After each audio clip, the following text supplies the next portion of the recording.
Alright, today we actually start on the building process for the Nerf Crossfire. I've got all the parts ready to go, and we're going to get into this. The first thing you got to do when you're taking one of these apart is you got to take off the actual crossbow part. I already had mine clicked out, it was just dry fit on there. It's a little tricky to take out because it's got these little clips right here in the sides, and on the sides of the bar member itself. Then you've got a bunch of screws. I've got mine loosened, but I've got them all back in there, basically. I've been doing Nerf modifications for years on commission, just one at a time here and there. But I've never put them on YouTube until now.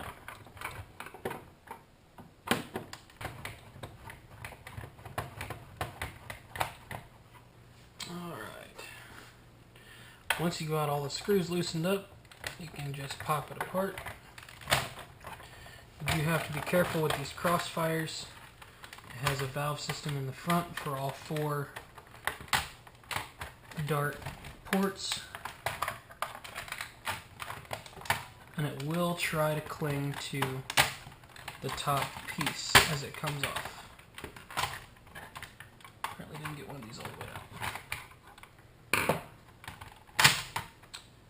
That. There's your internals. It's about as simple as they come. Just a puller, single latch, trigger, no safeties, no locks, no nothing. It's got valves in here, so it fires 1, 2, 3, 4 in sequence. As long as there's not a dart in the one above it, it'll fire that one. It's pretty simple. What we're going to do today is we're going to cover these holes for better airflow. We're going to swap the spring, and because of that spring swap, we're going to bolster the inside and the puller arm to handle the new power. Alright, we're going to start by taking all of the working moving parts out except the trigger mechanism. That's going to stay exactly where it is. It doesn't need to move. We're not changing anything about it. There is no pressure on the spring when it's completely let out. There's no resting pressure. This we no longer need. It's going to go away. Alright, we're going to take the spring off of here.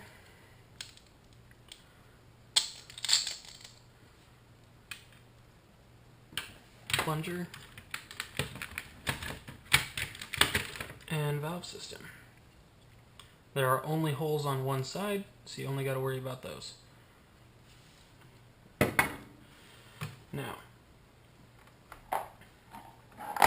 we're going to do a little bit of fun work with this stuff right here, Plastic Weld by JB Weld. It's fairly decent stuff. I like to use it whenever I'm doing stuff like this. It's pretty strong, real malleable, easy to work with. Good for lots of different applications. I just got this tube new, specifically for this build. You don't ever want to take this plastic completely off because it can be a real pain for storage if you do.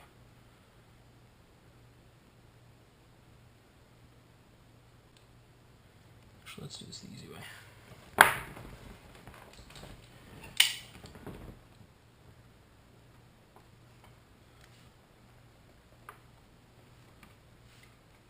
There's a couple of things we're going to use this for.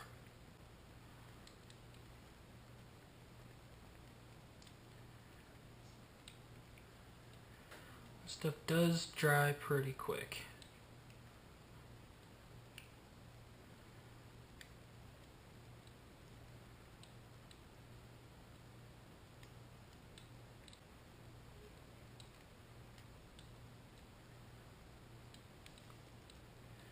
Alright, the first thing we need it for is actually for our nice new custom part.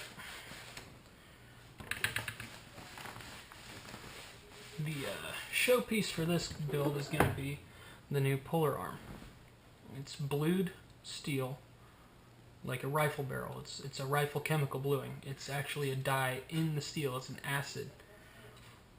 You can't scratch this off. You have to grind the steel down past it. And then I've got a clear coat over top just to make sure that the steel itself doesn't rust.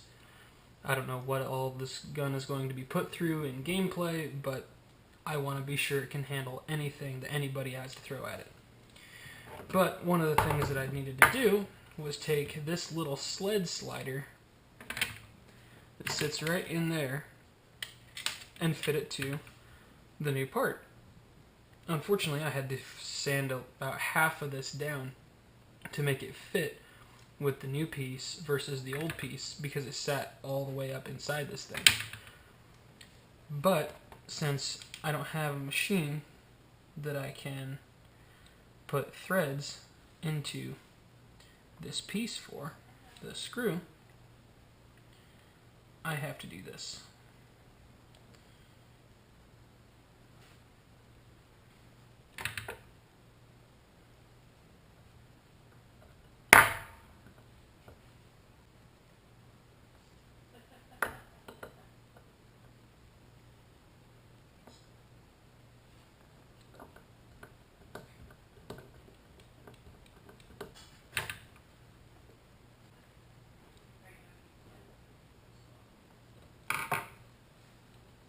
And then we clean off the excess.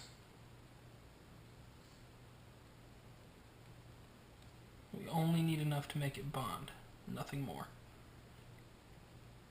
You don't want too much or too little.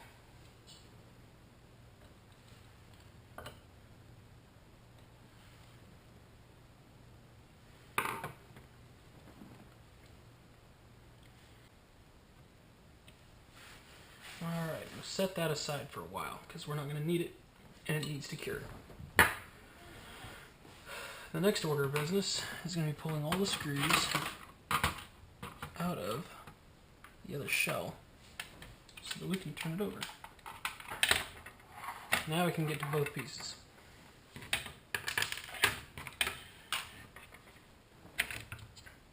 The only thing we've got to worry about is clearance for this part. Actually, before we get into that, we're going to cap this off first. Now, these little plunger holes, or air holes, I guess I should say, these little air holes, you don't want to get anything in them, you just want to cover them. I've seen a lot of guys use duct tape for this, but duct tape is temporary. This is permanent. Just to make sure you don't have anything overhanging inside the dart tube chamber. Just take a dart while it's still soft and malleable and just turn it in. See, you got a little bit come out. That was my overhang on the inside of the chamber. It's exactly what you don't want to have once it's hard. That's done. So our pieces and parts have been modified to where they're going to be. Now for the fun stuff. An orange ModWorks spring.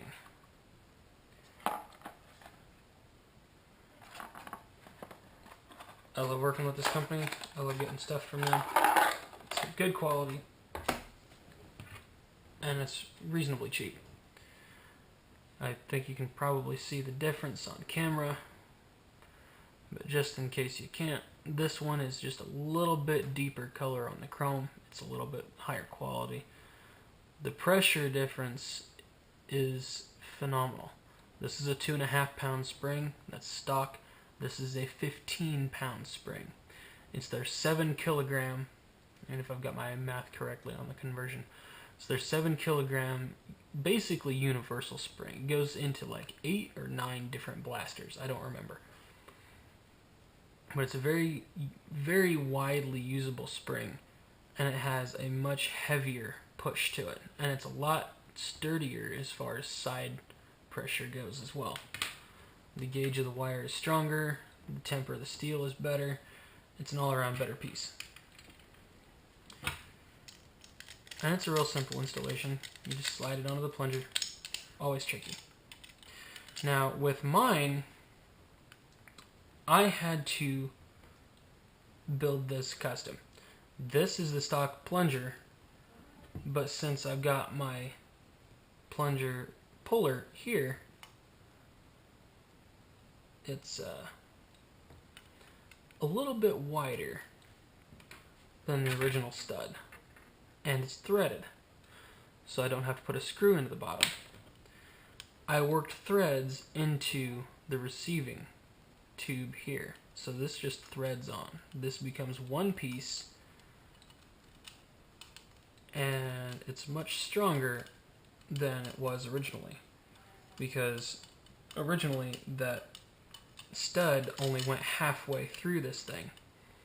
This is a much longer threaded stud.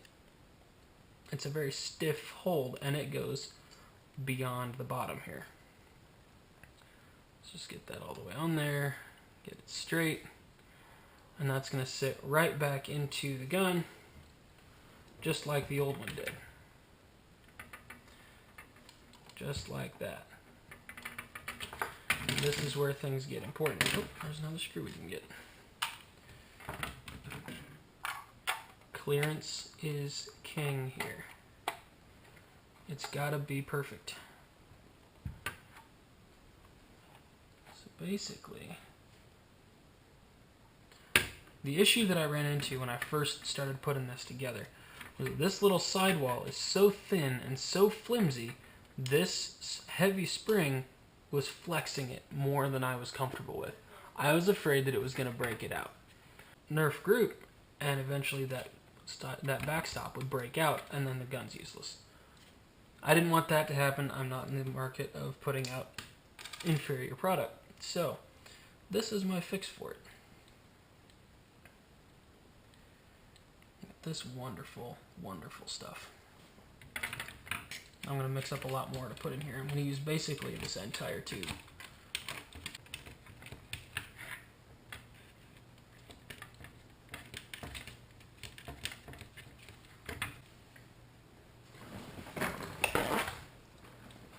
I don't want to get any of this on the nice new piece.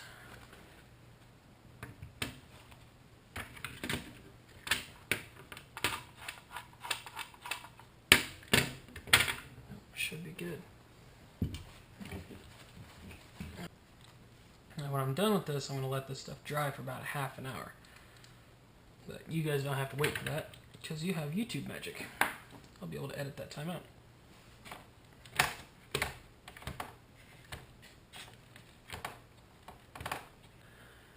And that's all of that for now. We've got stronger spring in place, we've got a stronger puller arm, stronger body, fix the air tubes. In about half an hour, we'll come back and put it all back together. Alright, we got all the epoxy set up, everything's ready to rock and roll. We're going to put her all back together. Just slide the plunger back into the tube.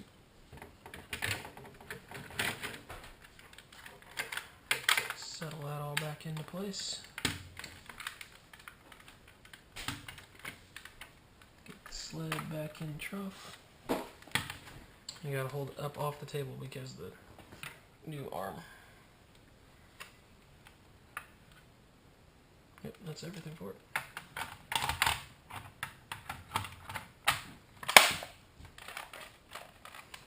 Everything fits up nice and flush. A few kinks to work out, a little bit of sanding to make everything run nice and smooth, but that's going to be it. I'll put the screws back in and the crossbow back on. We're done. A few kinks to work out, a little bit of sanding to make everything run nice and smooth, but that's going to be it. I'll put the screws back in and the crossbow back on. We're done. Alright, now that we've done lots of work for this thing, it's time to have a little fun. This one to be black and green layered camouflage. Just two colors, real simple. But before we can put down paint, we got to put down primer. I got a Rust-Oleum white primer that I'm going to be using so that when I cover it with the black, I can tell where the thin spots are. It's going to be a lot easier to see and you get better coverage. So let's get started. Before I start this, I had a prepping process I did not film because sanding is boring. I sanded down the entire gun, just roughed it up a little bit with 60 grit sandpaper, and then I wiped it down with a wet paper towel and then a dry paper towel, and any of the little nooks and crannies and little bitty grooves and crevices where any of the dust collected, I used a can of air to blow it out. So you got nice, clean, ready to paint guns.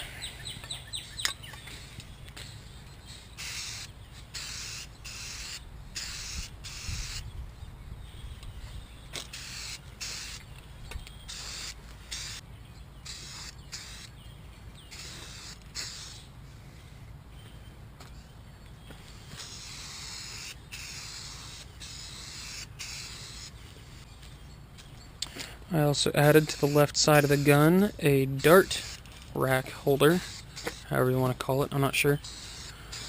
It's supposed to be a rail attachment, but I took the clip out, sanded the back of it down flat, sanded the gun side down flat, and epoxy puttied it on.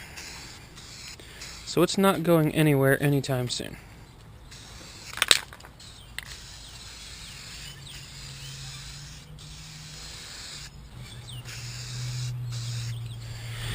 There's one more piece. He also wanted to put a scope on it, so we're going to do this too.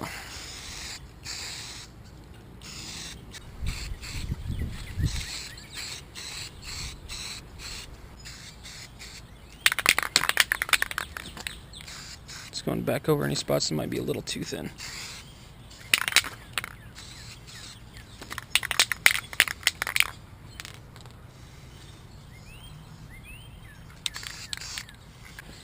That's the first layer for this. Next one might be tomorrow, might be the day after, I'm not sure, depending on the weather. We're ready to shoot the black. This is Rust-Oleum black lacquer, specific for bonding to plastics and whatnot. So anywhere that the primer was too thin, if it reaches down through the primer to the plastic, it'll actually bond there still too. So none of this is supposed to come off. Like I said I would, I flipped it over so I can spray inside these body lines here because the primer just was not reaching it from the top.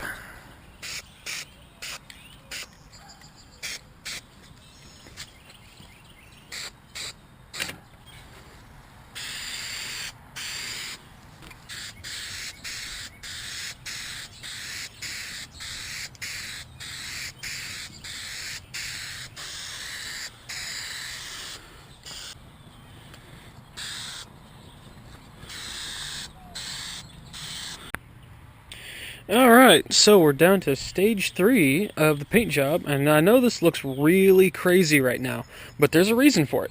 I wanted a camouflage paint job, and the easiest way to do that, the simplest way to do that, is you lay down your base coat, throw a bunch of stuff over top of it, and then lay down another coat, and repeat as necessary for as many colors or coats as you want.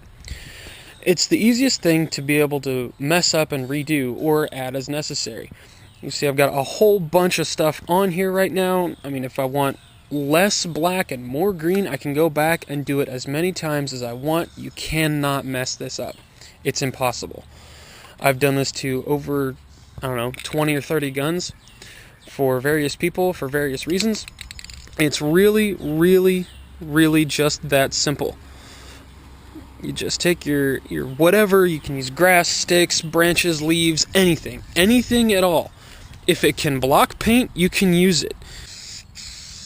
You just got to be careful when you're doing this that you don't get too many angles. You want to try to get just straight down. Otherwise, you might void some of your masking, for lack of a better term.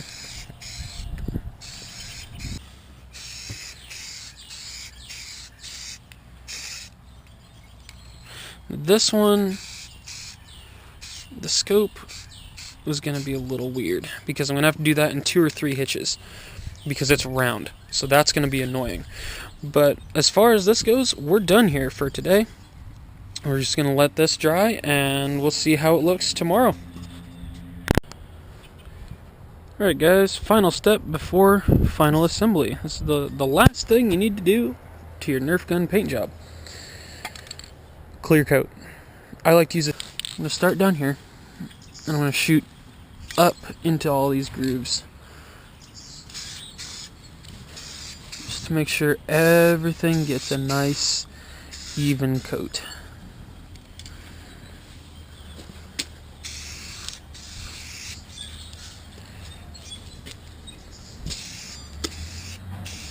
Because if nothing else gets it, your clear coat needs to be even. It's also why I like to use a satin color, or a satin finish. It gives you a little bit more leeway for that. If you have a thick spot or a thin spot with satin, you can go back over it.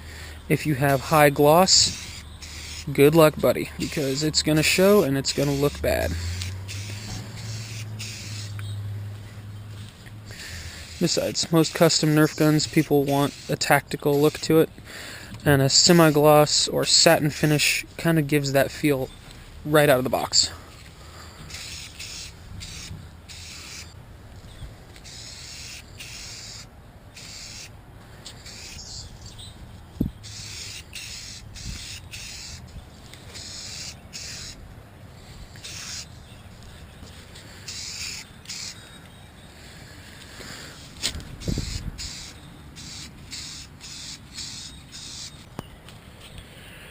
That's the clear coat. Finished product. After all that work and everything that we've done to this thing, it's finally finished.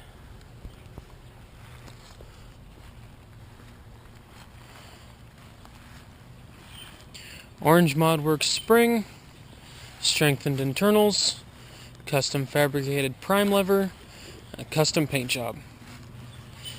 Also added a dart rack to the side of it. Came out really, really well. The paint job, I even added an extra texture to it with those double cover paints. When you put, I found it most common with the green for whatever reason. I don't know why. When you use the green and then you use the double cover clear coat over top of it, it gives this wrinkly texture, because it'll lift it and then it'll set back down, so you get this really crazy texture. But it didn't do it on the black, only the green.